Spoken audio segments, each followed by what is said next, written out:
Hello दोस्तों, आज मैं आप सभी के बीच में एक महत्वपूर्ण वीडियो लाया हूं। यह वीडियो एग्रीकल्चर से संबंधित है, तो मैं चाहूँगा कि आप यह वीडियो लास्ट तक ज़रूर देखें। अगर वीडियो आपको पसंद आए तो कृपया वीडियो को लाइक कीजिए। अगर चैनल पर नए हैं तो चैनल को सब्सक्राइब कीजिए। दोस्तों, आज के इस वीडियो में हम लोग हरित क्रांति, जिसे इंग्लिश में ग्रीन रेवोल्यूशन कहा जाता है, उसके बारे में देखने वाले हैं। तो चलिए बिना टाइम गवाए वीडियो को शुरू करते हैं। अगर आप मेरे और भी वीडियो देखना चाहते हैं तो प्लेलिस्ट या चैनल पेज पर जाकर आप देख सकते हैं। तो चलिए वीडियो को शुरू करते हैं। Green revolution. हरित क्रांति 1960 के दशक में नॉर्मन बोरलॉग द्वारा शुरू किया गया एक प्रयास था। इन्हें विश्व में हरित क्रांति के जनक के रूप में जाना जाता है। वर्ष 1970 में नॉर्मन बोरलॉग को उच्च उपज देने वाली किस्मों, जिसको इंग्लिश में हाई यील्डिंग वैरायटीज़ कहते हैं, को विकसित करने के उनके कार्य के लिए नोबेल शांति पुरस्कार प्रदान किया गया। भारत में हरित क्रांति का नेतृत्व मुख्य रूप से एम.एस. स्वामीनाथन द्वारा किया गया। हरित क्रांति के परिणामस्वरूप खाद्यान्न, विशेषकर गेहूं और चावल के उत्पादन में भारी वृद्धि हुई, जिसकी शुरुआत 20वीं सदी के मध्य में विकासशील देशों में नए उच्च उपज देने वाले किस्म के बीजों का प्रयोग के कारण हुई। मतलब उच्च उपज देने वाली किस्म के जो बीजें हैं, उनके प्रयोग से यह संभव हो सका। और इसकी प्रारंभिक सफलता मैक्सिको और भारतीय उपमहाद्वीप में देखी गई। वर्ष 1967-68 तथा वर्ष 1977-78 की अवधि में हुई हरित क्रांति भारत को खाद्यान्न की कमी वाले देश की श्रेणी से निकालकर विश्व के अग्रणी कृषि देशों की श्रेणी में परिवर्तित कर दिया। हरित क्रांति के उद्देश्य क्या हैं? तो इसमें आते हैं लघु अवधि के लिए। तो द्वितीय पंचवर्षीय योजना के दौरान भारत में भुखमरी की समस्या को दूर करने हेतु हरित क्रांति शुरू की गई थी। और दीर्घ अवधि के लिए, तो दीर्घकालिक उद्देश्य में ग्रामीण विकास, औद्योगिक विकास पर आधारित समग्र कृषि का आधुनिकीकरण, बुनियादी ढांचे का विकास, कच्चे माल की आपूर्ति आदि शामिल थे। रोजगार की दृष्टि से कृषि और औद्योगिक दोनों क्षेत्र के श्रमिकों को रोजगार प्रदान करना, और वैज्ञानिक अध्ययन से देखा जाए तो स्वस्थ पौधों का उत्पादन करना जो अनुकूलन या विषम जलवायु और रोगों का सामना करने में सक्षम हो। और कृषि के वैश्वीकरण में तो गैर औद्योगिक राष्ट्रों में प्रौद्योगिकी का प्रसार करना और प्रमुख कृषि क्षेत्रों में निगमों की स्थापना को प्रोत्साहित करना।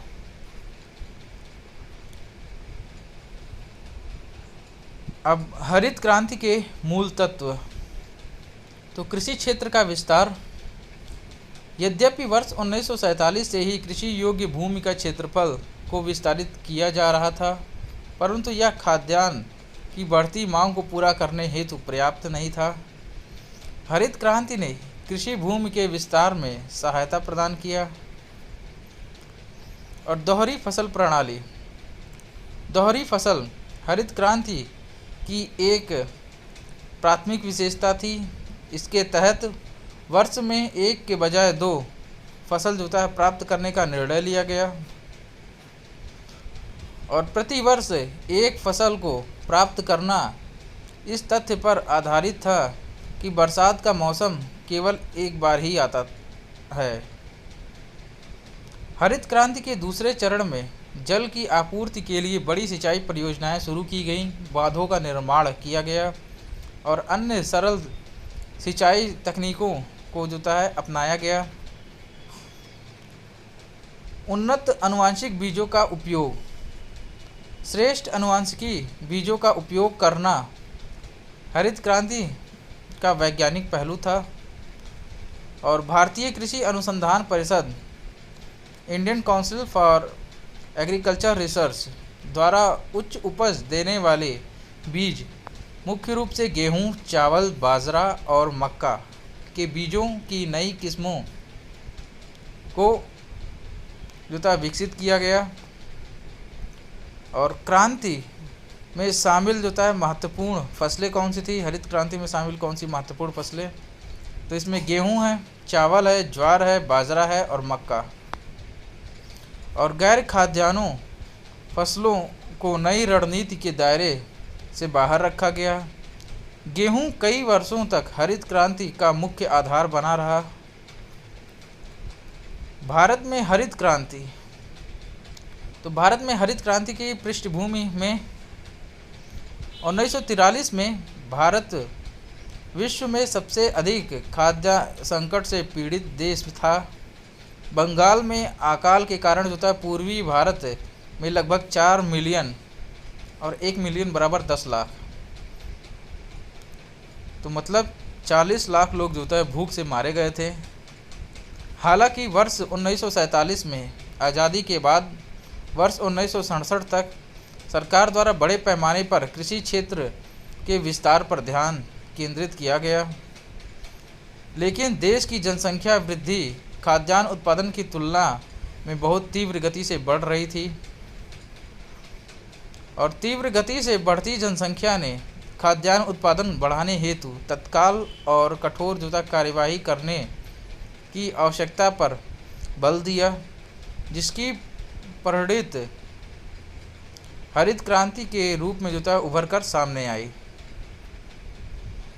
और भारत में हरित क्रांति उस अवधि को संदर्भित करती है जब भारतीय कृषि अधिक उपज देने वाली बीजों की किस्मों जैसे ट्रैक्टर, सिंचाई सुविधाओं, कीटनाशकों और उर्वरकों के उपयोग जैसे आधुनिक तरीकों एवं प्रौद्योगिकी को अपनाने के कारण एक औद्योगिक प्रणाली में परिवर्तित हो गई थी। इससे भारत सरकार और अमेरिका की फोर्ड एंड रॉकफेलर फाउंडेशन द्वारा वित्त पोषित किया गया था। और भारत में हरित क्रांति मोटे तौर पर गेहूं क्रांति है, क्योंकि वर्ष 1967-68 और वर्ष 2003-04 के मध्य गेहूं के उत्पादन में 3 गुना से अधिक वृद्धि हुई, जबकि अनाजों के उत्पादन में कुल वृद्धि केवल 2 गुना थी। अब हरित क्रांति के सकारात्मक प्रभाव क्या हैं, तो फसल उत्पादन में वृद्धि हुई। इसके परिणाम स्वरूप वर्ष 1978-79 में 131 मिलियन टन अनाज का उत्पादन हुआ और भारत विश्व के सबसे बड़े कृषि उत्पादक देश के रूप में स्थापित हो गया। हरित क्रांति के दौरान गेहूं और चावल की अधिक उपज देने वाली किस्मों के तहत फसल क्षेत्र में काफ़ी वृद्धि हुई। खाद्यान्न आयात में भी कमी, भारत में खाद्यान्न में आत्मनिर्भर हो गया, मतलब हमको इंपोर्ट करने की ज़रूरत नहीं पड़ती थी, हम खुद ही उगाने लगे थे। और केंद्रीय पूल में पर्याप्त भंडार था, यहाँ तक कि भारत खाद्यान्न निर्यात करने की स्थिति में भी था। खाद्यान्न के प्रति व्यक्ति शुद्ध उपलब्धता में भी वृद्धि हुई। किसानों को लगभग हरित क्रांति की शुरुआत से किसानों की आय के स्तर में बढ़ोतरी हुई। कृषि उत्पादकता में सुधार हेतु किसानों द्वारा अपनी अधिशेष आय का पुनः निवेश किया गया और 10 हेक्टेयर से अधिक भूमि वाले बड़े किसानों को इस क्रांति के विशेष रूप से विभिन्न आदानों जैसे हाई यील्डिंग वैरायटी बीज, उर्वरक, मशीन आदि बड़ी मात्रा में निवेश करने से लाभ प्राप्त हुआ। इसने पूंजीवादी कृषि को बढ़ावा दिया। और इसके बाद है औद्योगिक विकास। हरित क्रांति ने बड़े पैमाने पर कृषि मशीनीकरण को बढ़ावा दिया, जिससे tractor, harvester, thresher, combine, diesel engine, electric motor, pumping set इत्यादि जो था विभिन्न प्रकार की मशीनों की मांग उत्पन्न हुई। इसके अलावा रासायनिक उर्वरकों, कीटनाशकों, खरपतवारनाशी आदि की मांग में काफ़ी वृद्धि हुई और कृषि आधारित उद्योगों के रूप में पहचाने जाने वाले जो था विभिन्न उद्योगों में कई कृषि उत्पादों का उपयोग कच्चे माल के रूप में किया गया था। और इसके बाद है ग्रामीण रोजगार। बहुफसली और उर्वरकों के उपयोग के कारण जो है श्रम बल की मांग में जो उल्लेखनीय वृद्धि हुई। हरित क्रांति से न केवल कृषि श्रमिकों हेतु बल्कि औद्योगिक श्रमिकों के लिए भी कारखानों और पनबिजली स्टेशनों से संबंधित सुविधाओं का निर्माण होने से रोजगार के विभिन्न अवसर जो निर्मित हुए। हरित क्रांति का नकारात्मक प्रभाव, तो गैर खाद्यान्न अनाज शामिल नहीं है। हालांकि गेहूं, चावल, ज्वार, बाजरा और मक्का सहित जो सभी खाद्यान्न का उत्पादन क्रांति स्तर पर हुआ, परंतु अन्य फसलें जैसे मोटे अनाज, दलहन, तिलहन को हरित क्रांति के दायरे से बाहर रखा गया और कपास, जूट, चाय और गन्ना जैसी प्रमुख व्यावसायिक फसलें जो हरित क्रांति से लगभग जो अछूती रहीं, मतलब उनका कोई कनेक्शन नहीं था। और HYVP की समिति कवरेज तो अधिक उपज देने वाले किस्म हाई यील्डिंग वैरायटीज़ प्रोग्राम केवल जो है 5 फसलों गेहूं, चावल, ज्वार, बाजरा और मक्का तक सीमित था। इसलिए गैर खाद्यान्नों को नई रणनीति के दायरे से बाहर रखा गया और गैर खाद्य फसलों में हाई यील्डिंग वैरायटी बीज या तो अभी तक विकसित नहीं हुए थे या किसान उनके प्रयोग हेतु जोखिम उठाने हेतु तैयार नहीं थे। और इसके बाद है क्षेत्रीय असमानताएं। हरित क्रांति प्रौद्योगिकी ने अंतरक्षेत्रीय और अंतरा क्षेत्रीय स्तरों पर आर्थिक विकास में असमानताओं को और अधिक बढ़ाया। हरित क्रांति का प्रभाव अभी तक कुल फसली क्षेत्रों के 40% पर ही दिखा और 7% क्षेत्रों पर अभी भी इसे अछूता रहा, मतलब इससे कोई फ़ायदा नहीं हुआ है।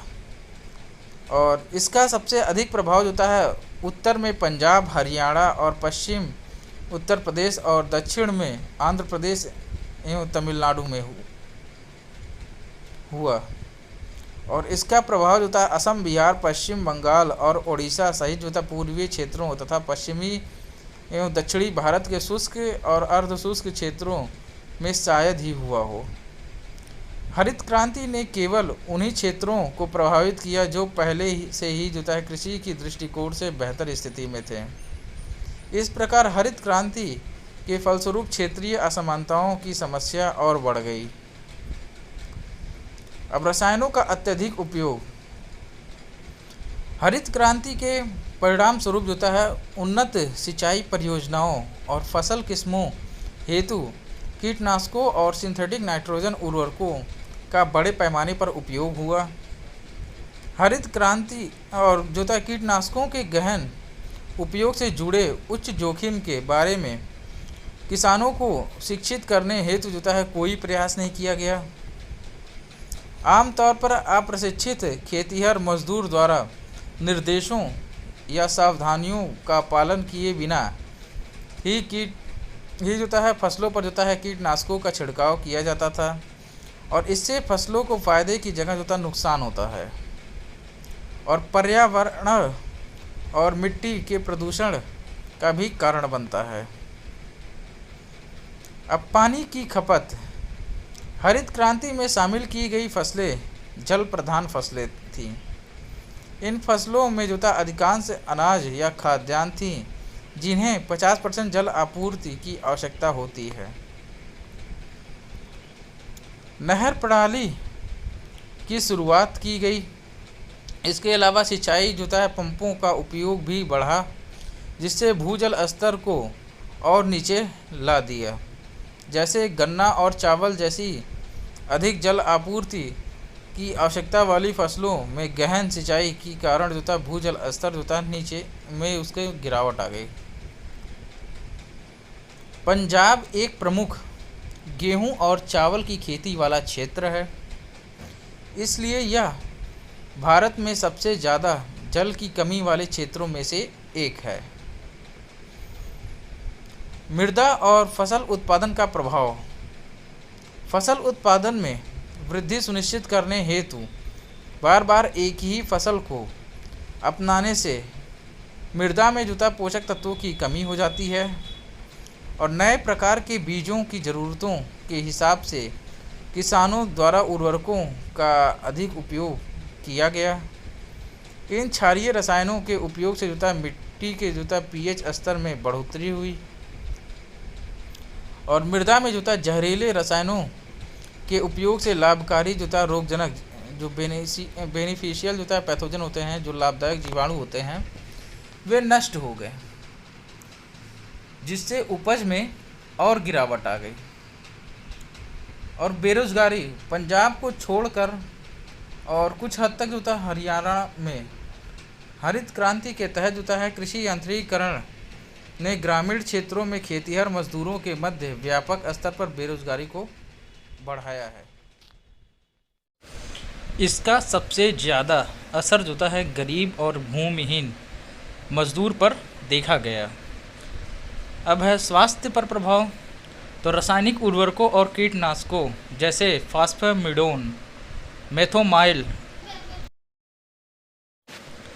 हरित क्रांति कृषकोन्नति योजना वर्ष 2005 में कृषि क्षेत्र को बढ़ावा देने हेतु भारत सरकार द्वारा हरित क्रांति कृषकोन्नति योजना का शुरुआत किया गया और इस योजना के माध्यम से किसानों की आय बढ़ाने के लिए कृषि और संबंधित क्षेत्रों को समग्र और वैज्ञानिक तरीके से विकसित करने की योजना बना रही है।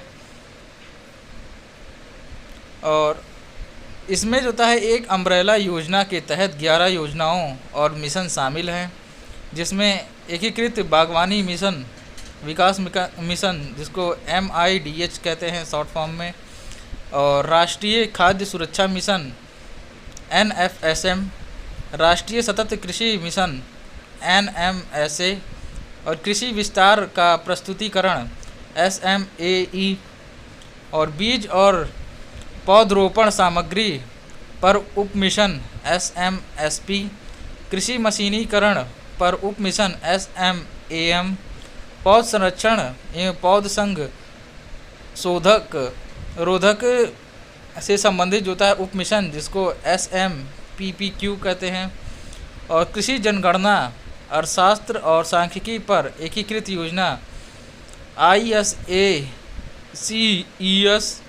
और कृषि सहयोग पर एकीकृत योजना ISAC और कृषि विपणन पर एकीकृत योजना ISAM और कृषि में जुटा है राष्ट्रीय ई गवर्नेंस योजना NEGP-A और सदाबहार हरित क्रांति। तो हरित क्रांति द्वारा लाए गए सुधार गहन कृषि के अधीन क्षेत्रों में प्रतिकूल पर्यावरणीय प्रभावों की कीमत पर किए गए। हालांकि जिन क्षेत्रों में जनसंख्या का दबाव अधिक है वहां अधिक भोजन का उत्पादन करने के अलावा और कोई विकल्प नहीं है, इसलिए भारत में हरित क्रांति के जनक जो है MS स्वामीनाथन द्वारा सदाबहार क्रांति की आवश्यकता का आह्वान किया गया था और सदाबहार क्रांति के तहत यह परिकल्पना की गई कि उत्पादकता में वृद्धि केवल उन्हीं उत्पादों की होनी चाहिए जो पर्यावरण की दृष्टि से सुरक्षित हैं, आर्थिक रूप से व्यवहार्य हैं और सामाजिक रूप से टिकाऊ हों। सदाबहार क्रांति में प्रौद्योगिकी विकास और प्रसार में जो है पारिस्थितिकी सिद्धांतों का एकीकरण सम्मिलित है। निष्कर्ष क्या हुआ? कुल मिलाकर जो हरित क्रांति कई विकासशील देशों विशेष रूप से भारत के लिए एक बड़ी उपलब्धि थी जो राष्ट्रीय खाद्य सुरक्षा सुनिश्चित करने में सहायक रही। यह कृषि में उस वैज्ञानिक क्रांति के सफल अनुकूलन और हस्तांतरण का प्रतिनिधित्व करती हैं, जिसे औद्योगिक देशों ने पहले ही अपने यहाँ विनियोजित कर लिया था। हालांकि खाद्य सुरक्षा को सुनिश्चित करने के अलावा अन्य कारकों पर कम ध्यान दिया गया, जैसे पर्यावरण, गरीब किसान और रसायनों के प्रयोग को लेकर उन्हें जागरूक करना इत्यादि।